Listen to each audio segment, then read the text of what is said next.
제 이름은 박순자입니다. 올해 65. 남편 장례식이 끝나고 일주일쯤 지났을 때였어요. 40살 된 큰아들 재민이가 물었죠. 엄마, 아버지 명의로 된 거 정리는 다 했어? 저는 대수롭지 않게 대답했어요. 아직이야. 천천히 해야지. 그런데 그 순간 38 된 딸아이 지혜가 말했어요.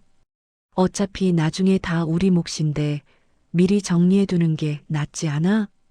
그때부터였어요. 뭔가 공기가 달라졌어요. 남편 김동수, 제 인생의 전부였던 사람이 세상을 떠난 건 2년 전 가을이었어요. 심장마비였어요. 너무 갑작스러웠죠. 그날 아침도 평범했어요. 7시에 일어나서 같이 아침 먹고, 여보, 날씨 좋네. 산책 좀 하고 올게. 그게 남편이 제게 한 마지막 말이었어요. 30분쯤 지났을 때 전화가 왔어요. 모르는 번호였어요. 부인이십니까? 남편분이 쓰러지셨습니다. 머리가 하얘졌어요. 병원 응급실로 달려갔을 때는 이미 늦었대요. 의사 선생님이 말했어요. 최선을 다했지만 유감입니다. 그 말을 듣고도 실감이 안 났어요. 아침에 밥 먹던 사람이 그렇게 갈 수가 있나요? 장례식장에 사람들이 많이 왔어요. 남편은 성격이 좋았거든요. 동네 사람들, 친구들, 회사 후배들, 다들 와서 절하고 위로의 말을 했어요. 좋은 분이셨는데 너무 일찍 가셨네요. 저는 그냥 고개만 끄덕였어요. 울 기운도 없었어요. 아이들도 다 왔어요. 큰아들 재민이 서울에서 3시간 걸려서 38 된 딸 지혜 부산에서 기차 타고 막내 민수는 회사 휴가 내고 35 된 막내까지 셋 다 와서 빈소를 지켰어요. 재민이가 많이 움직였어요. 큰아들이니까 당연하다고 생각했나 봐요. 문상객들 응대하고 음식 챙기고 지혜는 제 옆에 붙어서 저를 계속 챙겼어요. 엄마, 물 좀 드세요. 엄마, 좀 앉아 계세요. 고마웠어요. 그때는. 막내 민수는 잘 울었어요. 아버지 영정 앞에서 한참을 울더라고요. 그 모습을 보니까 제 가슴도 무너지는 것 같았어요. 장례식 사흘. 그게 우리 가족이 온전히 모인 마지막 시간이 될 줄은 몰랐어요. 장례식이 끝나고 집으로 돌아오는 차 안. 민수가 뒷좌석에서 말했어요. 엄마, 이제 혼자 사시게 됐는데 괜찮으시겠어요? 저는 웃으면서 대답했죠. 괜찮아. 엄마 아직 튼튼해. 그런데 그 순간 조수석에 앉아있던 지혜가 돌아보며 말했어요. 엄마, 아버지 명의로 된 거 많죠? 집이랑 통장이랑. 그거 정리 좀 해야 될 것 같은데. 저는 순간 멈칫했어요. 정리? 남편이 떠난 지 사흘밖에 안 됐는데 벌써 재산 정리 얘기를 하나. 그때는 그냥 딸이 현실적이니까 그런가 보다 했어요. 응, 알아. 천천히 볼게. 운전하던 재민이가 말했어요. 엄마, 서류 정리 필요하시면 제가 도와드릴게요. 상속 관련해서 해야 할 것도 많으실 텐데. 고맙다. 근데 아직은 잘 모르겠다. 네, 천천히 하세요. 그날 밤, 혼자 이불 속에 누워 있는데 지혜의 그 말투가 자꾸 귓가에 맴돌았어요. 정리라는 단어가요. 왠지 무겁게 느껴졌어요. 남편 빈자리가 너무 컸어요. 침대 오른쪽이 텅 비어 있고 베개가 그대로 놓여 있고 남편 안경이 협탁에 그대로 있어요. 모든 게 그대로인데 사람만 없어요. 그게 가장 힘들었어요. 있어야 할 사람이 없다는 게. 다음 날 아침 아이들이 하나둘 떠났어요. 재민이는 회사 출근해야 한다고, 지혜는 아이들 챙겨야 한다고, 11살, 9살 손주들이 있거든요. 민수는 연차가 다 떨어졌다고. 현관에서 인사할 때요. 재민이가 말했어요. 엄마, 뭐 필요한 거 있으면 언제든지 연락하세요. 그래, 알았어. 지혜가 포옹하면서 말했어요. 엄마, 너무 무리하지 마세요. 응, 그럴게. 민수가 마지막으로 나가면서 문 앞에서 한참 서 있더라고요. 엄마, 정말 괜찮으세요? 괜찮아. 어서 가. 늦겠다. 네. 전화 자주 할게요. 문을 닫았어요. 그 순간부터 집이 갑자기 너무 조용해졌어요. 아까까지만 해도 사람들 목소리로 가득했는데 이제는 제 숨소리만 들려요. 저는 그 자리에 한참 서 있었어요. 이제 정말 혼자구나. 그 생각이 들었어요. 남편 없이 맞은 첫 명절은 추석이었어요. 장례식 이후 한 달쯤 지났을 때 원래 같았으면 일주일 전부터 준비를 시작했을 거예요. 남편이랑 마트 가서 장 보고 같이 전 부치고 나물 무치고. 근데 그 애는 그럴 기운이 없었어요. 남편 없이 명절을 보낸다는 게 실감이 안 났어요. 명절 일주일 전 재민이한테서 전화가 왔어요. 엄마, 이번 추석에는 각자 집에서 지낼까 해요. 애들 학원도 있고 코로나도 아직 조심해야 하고. 가슴이 철렁 내려앉았어요. 학원? 코로나? 그건 핑계잖아요. 남편이 살아있을 때는요, 명절마다 다들 우리 집에 왔어요. 재민이네 식구 4명, 지혜네 식구 4명, 민수랑 여자친구 10명이 넘게 모였어요. 복작복작하고 시끄럽고 설거지가 산더미였지만 그게 좋았어요. 아이들 웃는 소리, 손주들 떠드는 소리, 사위랑 며느리랑 이야기하는 소리. 그 소리들이 집을 가득 채웠어요. 근데 이제는 그런 날도 없구나. 그래, 알았어. 조심해서 잘 지내. 목소리가 떨리지 않으려고 애썼어요. 지혜한테서도 비슷한 연락이 왔어요. 엄마, 이번에는 시댁도 가야 해서 다음에 뵐게요. 민수는 아예 연락도 없었어요. 나중에 문자로만. 엄마, 추석 잘 보내세요. 그게 전부였어요. 그날부터요. 저는 혼자 명절 준비를 시작했어요. 안 해도 되는데 그냥 했어요. 손이 기억하는 대로, 몸이 기억하는 대로.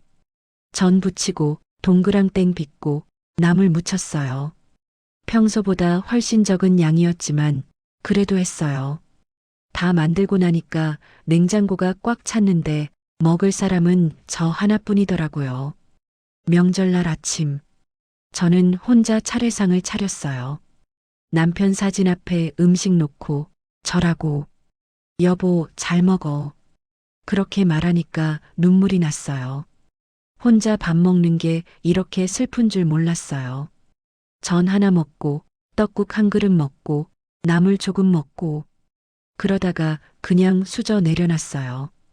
더 이상 못 먹겠더라고요. 목이 메어서 그날 저녁 텅 빈 집에 혼자 앉아 있는데요.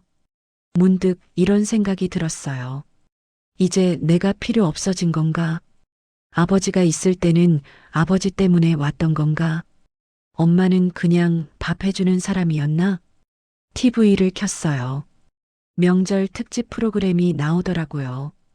가족들이 모여서 웃고 떠들고 그걸 보다가 TV를 껐어요. 볼수록 마음만 아프더라고요. 그해 겨울 저는 건강검진을 받으러 갔어요.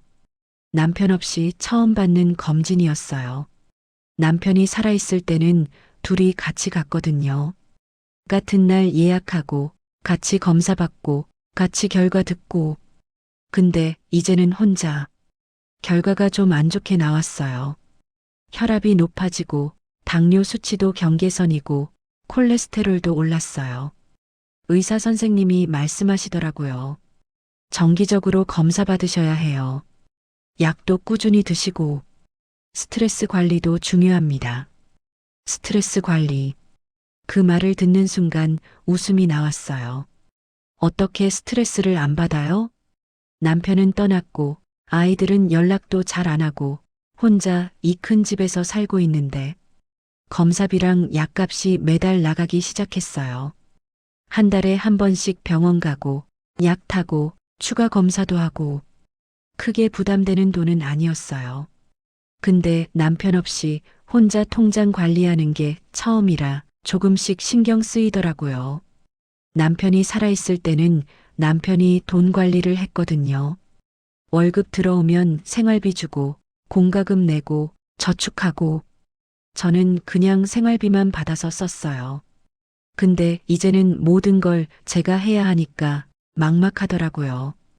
통장을 정리하면서요. 매달 나가는 돈을 체크했어요. 전기세, 가스비, 수도세, 관리비, 인터넷비, 휴대폰비, 보험료. 생각보다 많이 나가더라고요. 거기에 병원비까지 더해지니까 조금씩 부담이 되기 시작했어요. 어느 날이었어요. 한 달에 한 번쯤은 아이들 목소리라도 들어야 할 것 같아서 재민이한테 전화했어요. 재민아, 엄마야. 네, 엄마. 무슨 일이세요? 아니, 그냥. 요즘 엄마 병원 다니는데 생각보다 돈이 좀 드네. 그냥 하소연하듯이 말했어요. 위로받고 싶었던 것 같아요. 아, 그래요? 많이 아프세요? 아니, 아픈 건 아니고 관리 차원에서. 그랬더니 재민이가 말했어요. 엄마, 제가 지금 애들 학원비 내느라 좀 빠듯해요. 큰애가 수학학원, 영어학원 다니고 작은애도 학원 보내고 있어서 아버지 유산 정리되면 거기서 쓰시면 안 돼요? 순간 할 말을 잃었어요. 유산이라는 단어. 그 단어가 제 귀에 꽂혔어요. 저는 돈 달라는 말을 한 게 아니었는데 재민이는 그렇게 받아들인 거예요. 아니야, 엄마가 그런 뜻으로 한 말이 아니라. 아, 그래서요? 그럼 괜찮으신 거예요? 응, 괜찮아. 엄마 알아서 할게. 네, 그럼 다행이네요. 엄마, 저 좀 바빠서 나중에 전화 드릴게요. 전화가 끊어졌어요. 저는 그 자리에 한참 앉아 있었어요. 뭔가 잘못됐어요. 대화가 이상하게 흘러갔어요. 저는 그냥 얘기하고 싶었던 건데 아들은 돈 얘기로만 받아들였어요. 그날 밤 혼자 생각했어요. 내가 너무 약한 모습을 보인 건가? 혼자서도 잘 살 수 있다고 말해야 했나? 근데 저는 정말 힘들었는데 겨울이 지나고 봄이 왔어요. 지혜가 집에 왔어요. 정말 오랜만이었어요. 명절 이후 처음이었어요. 처음엔 너무 반가웠어요. 딸 얼굴 보니까 눈물이 날 것 같았어요. 저는 부엌에 들어가서 밥을 차렸어요. 지혜가 좋아하는 반찬도 만들고 과일도 깎아주고. 지혜야, 밥 먹자. 네, 엄마. 밥상 앞에 마주 앉았어요. 둘이 밥 먹는 게 얼마만인지. 맛있다, 엄마. 역시 엄마가 해주는 밥이 제일 맛있어. 그래, 많이 먹어. 저는 딸이 먹는 모습을 보면서 흐뭇했어요. 그냥 이렇게 같이 밥 먹는 것만으로도 좋았어요. 근데요, 밥 먹다가 지혜가 물었어요. 엄마, 이 집 혼자 살기엔 너무 크지 않아요? 갑자기 무슨 말인가 싶었어요. 뭐, 요즘 집값도 괜찮게 나온대요. 이 동네. 재건축 얘기도 나오고 있고, 엄마 혼자 관리하기 힘드실 텐데 작은 데로 옮기시는 게 낫지 않아요? 저는 숟가락을 내려놓고 딸을 봤어요. 여긴 엄마가 30년 넘게 산 집인데. 그래서요. 추억은 알겠는데 현실적으로 생각하셔야죠. 엄마 나이도 있으시고 계단 오르내리기도 힘드시잖아요. 계단은 괜찮아. 엄마 아직 튼튼해. 지금은 그래도 나중에는 어떻게 하시려고요? 혼자 넘어지시기라도 하면 큰일이에요. 딸의 말에는 일리가 있었어요. 실제로 무릎도 좀 안 좋아지고 계단 오를 때 숨이 차기도 해요. 근데 그래도요. 이 집을 떠날 생각은 없었어요. 여긴 남편이랑 같이 산 집이고 아이들이 자란 집이고 제 모든 추억이 있는 곳인데 엄마 생각 좀 해볼게. 엄마 진짜 생각해 보세요. 그리고 지혜가 잠깐 멈칫하더니 말했어요. 어차피 나중에 우리한테 오는 거잖아요. 그럼 미리 정리하는 게 나은 것 같은데. 그 순간이었어요. 저는 아무 말도 할 수 없었어요. 어차피 나중에 우리한테 오는 거. 그 말이요. 제가 살아있는 동안은 의미가 없다는 말처럼 들렸어요. 제가 죽어야 의미가 있는 거예요. 이 집이 지금 팔면 좋은 값에 나갈 거고 엄마는 작은 아파트로 옮기시면 편하시잖아요. 우리도 나중에 상속세 걱정 안 해도 되고 서로 윈윈 아니에요? 지혜는 계속 말했어요. 마치 사업 제안하듯이. 엄마 생각해 볼게. 더 이상 대답할 수가 없었어요. 밥맛이 떨어졌어요. 아까까지 맛있게 먹던 딸도 이제는 그냥 업무 보고하러 온 사람처럼 느껴졌어요. 엄마, 화내지 마세요. 엄마 생각해서 하는 말이에요. 응, 알아. 엄마 안 화났어. 화난 게 아니었어요. 그냥 슬펐어요. 내 딸이 저를 보는 게 아니라 재산을 보고 있다는 게. 지혜가 가고 나서요. 저는 집안을 천천히 돌아봤어요. 거실. 저 구석에 남편이랑 같이 벽지 골랐던 기억이 나요. 이거 어때요? 난 저게 좋은데. 그럼 저걸로 하자. 그렇게 고르고 벽지 바르는 것도 같이 구경했어요. 안방 창문 앞. 남편이랑 아침마다 커피 마시던 자리예요. 오늘 날씨 좋네. 그러게. 산책 갈까? 그런 대화를 나누던 곳이에요. 복도. 아이들이 뛰어놀던 복도예요. 재민이가 민수를 쫓아다니고 지혜가 인형 가지고 놀고. 조용히 해. 아래층에서 올라온다. 그렇게 소리치던 기억이 나요. 거실 밥상. 명절마다 온 식구가 모여 앉던 자리. 북적북적하고 시끄럽고 행복했던 그 시간들. 그런데 이제요. 이 모든 게 재산으로만 보이는 걸까요? 추억은 아무 의미가 없는 걸까요? 여름이 왔어요. 저는 혼자 통장을 정리했어요. 은행에서 권유해서 시작한 일이었어요. 상속 절차 진행하셔야죠. 서류 준비하시면 도와드릴게요. 남편 명의 통장, 제 명의 통장, 공과금 나가는 통장. 하나하나 정리하면서 숫자들을 들여다봤어요. 많은 돈은 아니었어요. 집 한 채, 예금 5천만 원. 그게 남편이 평생 일해서 모은 전부였어요. 남편은 공무원이었어요. 구청에서 35년을 일했어요. 월급이 많지는 않았지만 꾸준히 모았어요. 아이들 학비, 결혼 자금, 집 장만. 평생 그것만 생각하고 일했어요. 퇴근하고 와서도 애들 학원비는 괜찮아? 집 수리할 때는 없어? 그런 얘기만 했어요. 저는 그 숫자들을 보면서 갑자기 눈물이 났어요. 남편은 이 돈을 누구를 위해 모았을까? 아이들? 저? 아니면 그냥 우리 가족을 위해서? 근데 지금 아이들은요, 이 돈을 내 몫으로만 생각하는 것 같았어요. 아버지가 얼마나 힘들게 모은 돈인지, 얼마나 아껴 쓴 돈인지, 그런 건 생각 안 하는 것 같았어요. 통장 정리하다가요. 남편이 마지막으로 쓴 내역을 봤어요. 편의점에서 우유 하나 산 거였어요. 2,500원. 그게 남편의 마지막 소비였어요. 우유 하나 사고 산책 나갔다가 그대로. 그날 밤 저는 남편 사진을 꺼내봤어요. 결혼식 사진이었어요. 젊은 남편이 환하게 웃고 있었어요. 여보, 우리 애들 이렇게 키운 거 아니잖아. 혼잣말이 나왔어요. 대답은 없었지만 우리 그렇게 가르쳤었나? 돈만 보라고? 재산만 챙기라고? 사진 속 남편은 그냥 웃고 있을 뿐이었어요. 미안해, 여보. 내가 애들을 잘못 키운 것 같아.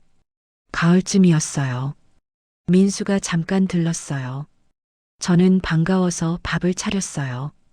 민수야, 밥 먹고 가. 네, 엄마. 밥 먹으면서 이런저런 얘기를 했어요.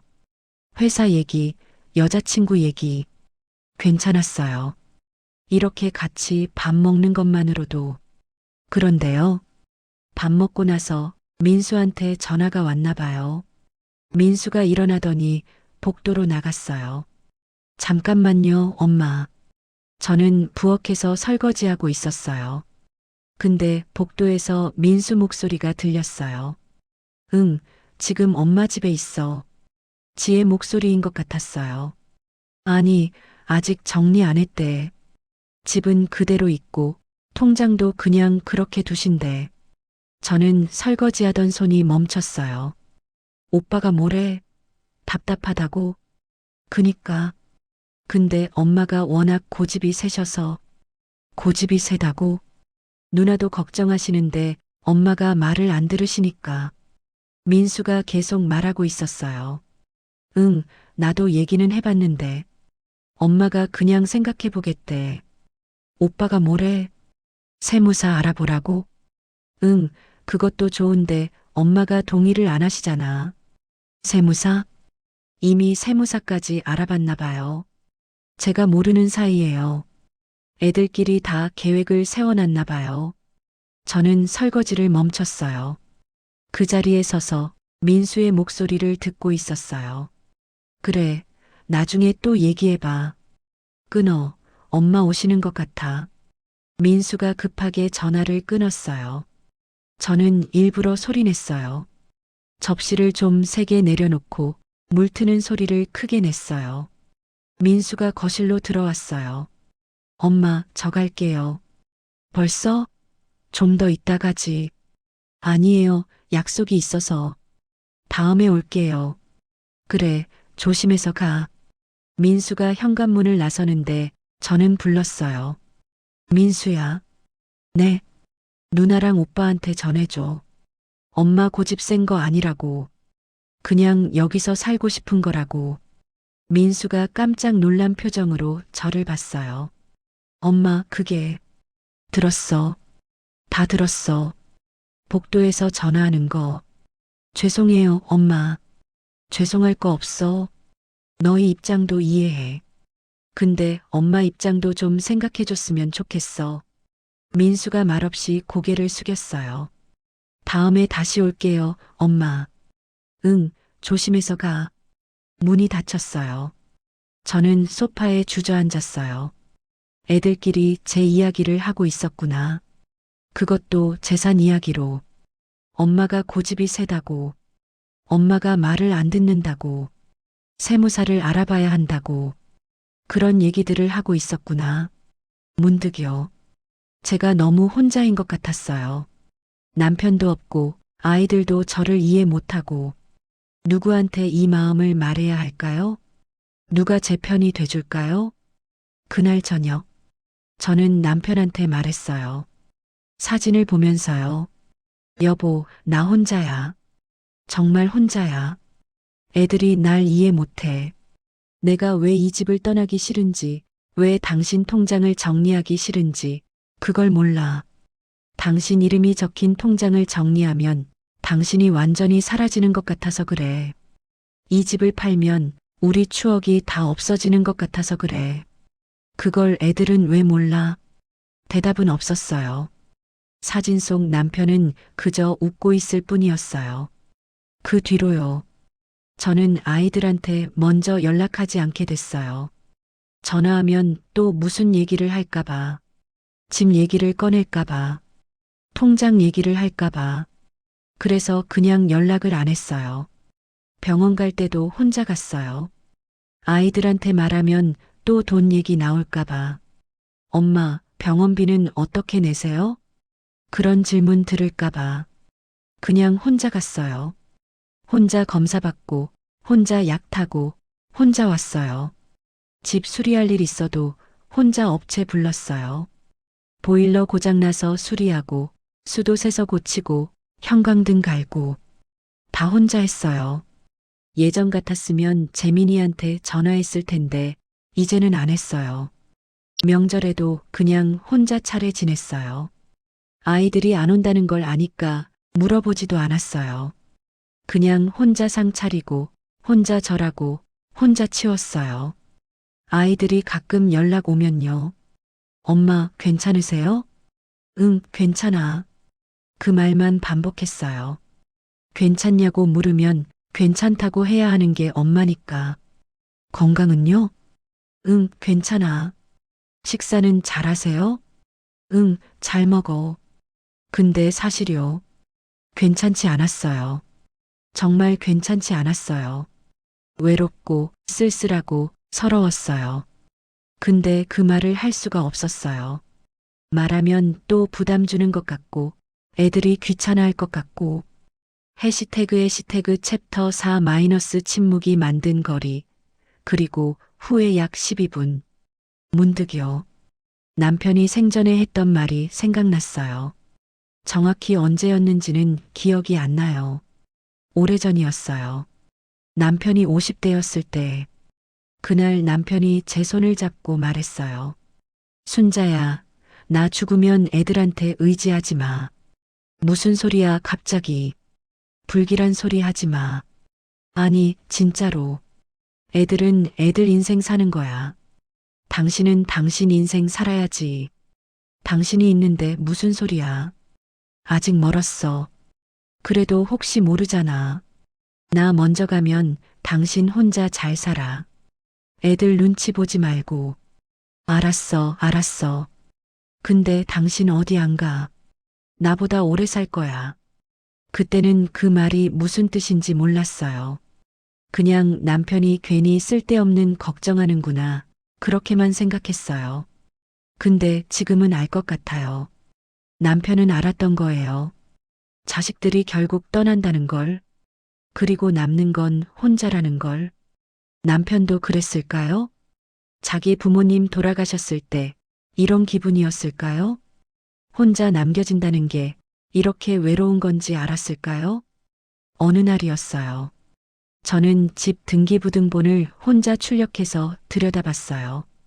인터넷으로 떼는 방법을 배워서 몇 번 실패하고 다시 하고 그렇게 떴어요. 등기부등본에 남편 이름이 적혀 있었어요.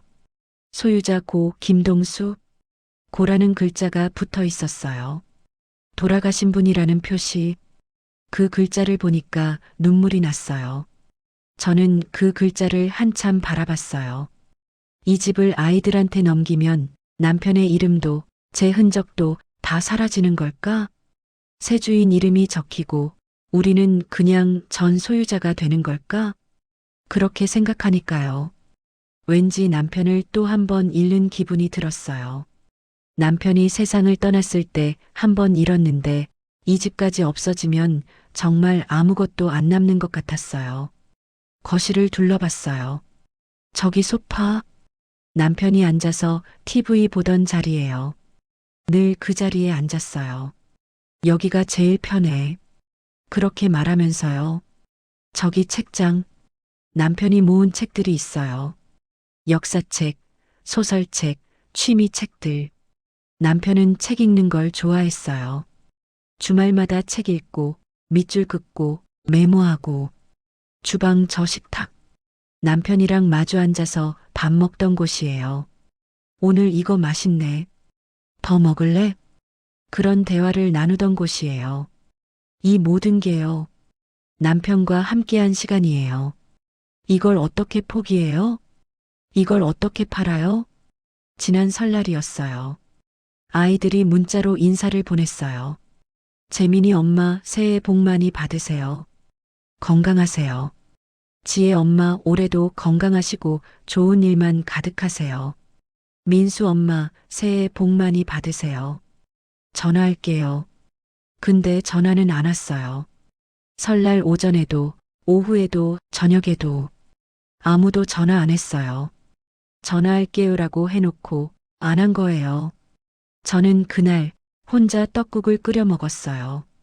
남편 사진 앞에 떡국 한 그릇 놓고 여보, 우리 이렇게 새해 맞네. 같이 그렇게 말하고 혼자 먹었어요. 떡국 먹으면서 눈물이 났어요. 작년 설날에는 남편이 있었는데 남편이 떡국 맛있네라고 말해줬는데 이제는 그 말도 못 들어요.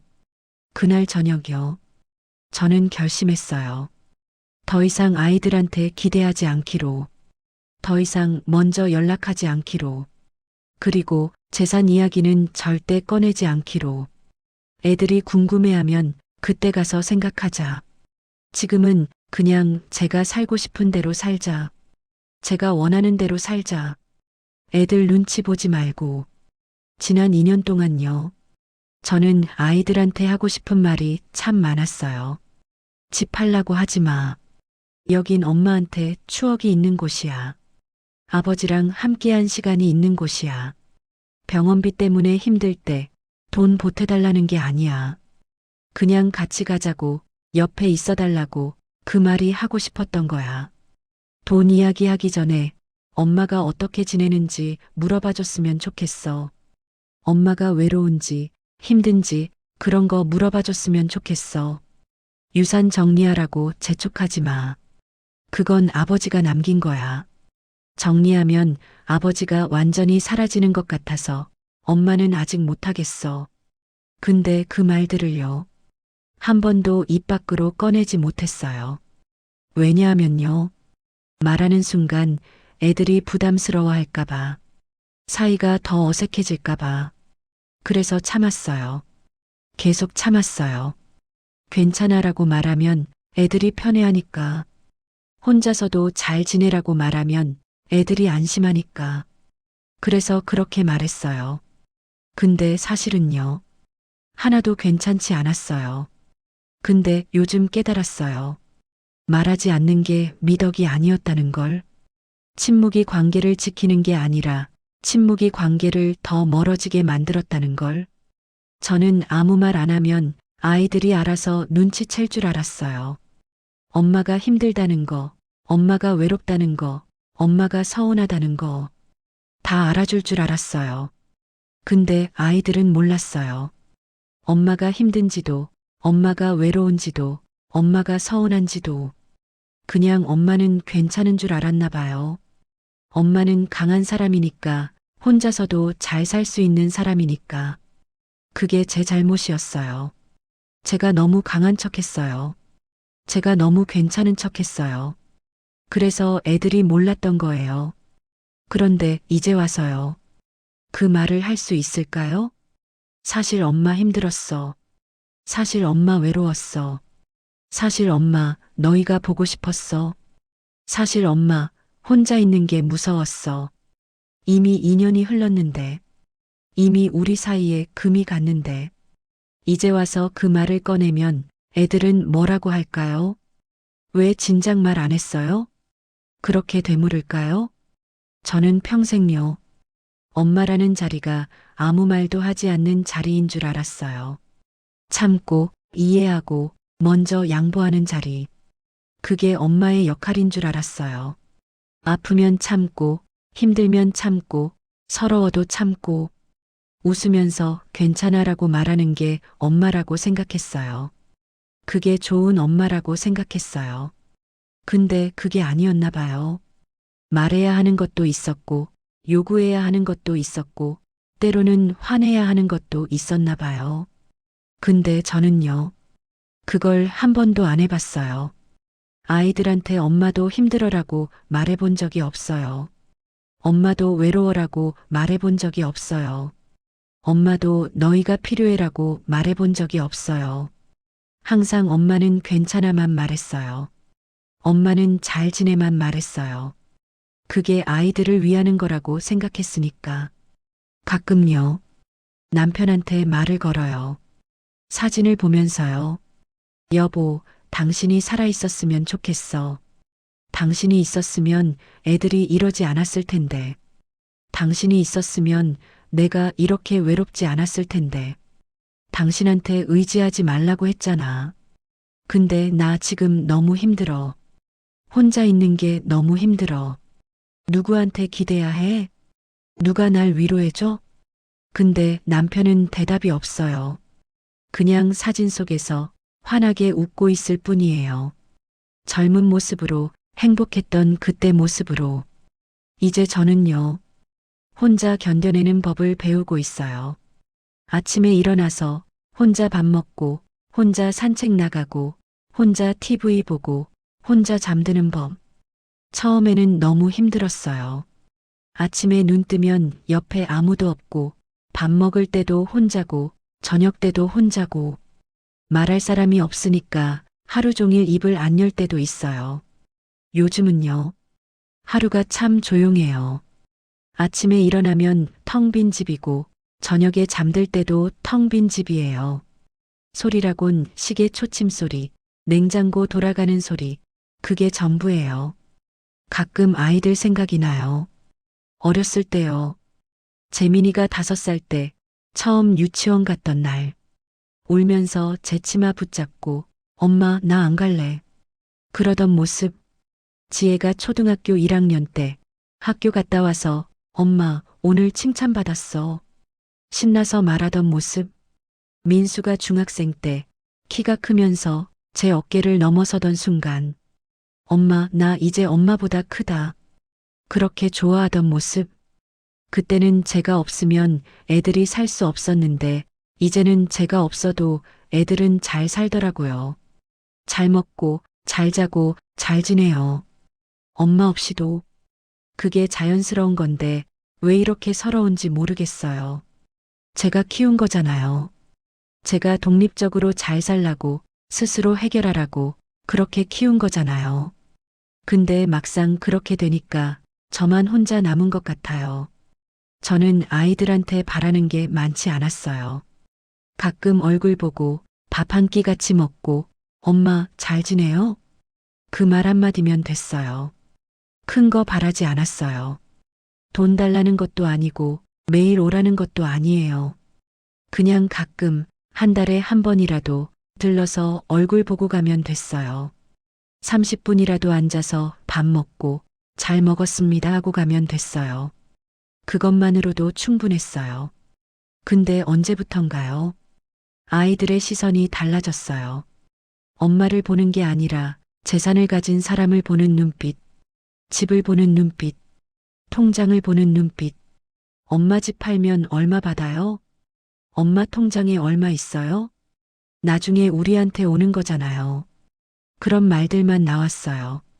저는 재산이 아니라 사람인데 그걸 왜 모를까요? 저는 집이 아니라 엄마인데. 저는 통장이 아니라 사람인데. 어제요. 오랜만에 재민이한테서 전화가 왔어요. 한 달 만인가, 2달 만인가. 엄마 건강은 괜찮으세요? 응, 괜찮아. 요즘 날씨 추운데 감기 조심하세요. 응, 알았어. 다음에 시간 나면 한번 들를게요. 들를게요 라는 말. 그 말이 언제가 될지 모르겠어요. 다음 달? 그 다음 달? 아니면 명절? 그래, 알았어. 그럼 끊을게요, 엄마. 건강하세요. 응, 너도. 전화를 끊고 나서요. 저는 한참 멍하니 앉아 있었어요. 들를게요 라는 말, 다음에 라는 말. 그 말이 언제가 될지 모르지만 저는 그냥 기다릴 거예요. 아직은 엄마니까. 아직은 기다릴 수 있으니까. 하지만 이젠 알아요. 아이들은 다시 돌아오지 않을 거라는 걸. 그리고 그게 제 잘못이 아니라는 것도. 재산 때문에 멀어진 게 아니라 애초에 우리는 각자의 인생을 살고 있었던 거예요. 저는 그걸 몰랐을 뿐이에요. 자식들은 언젠가 떠나는 거예요.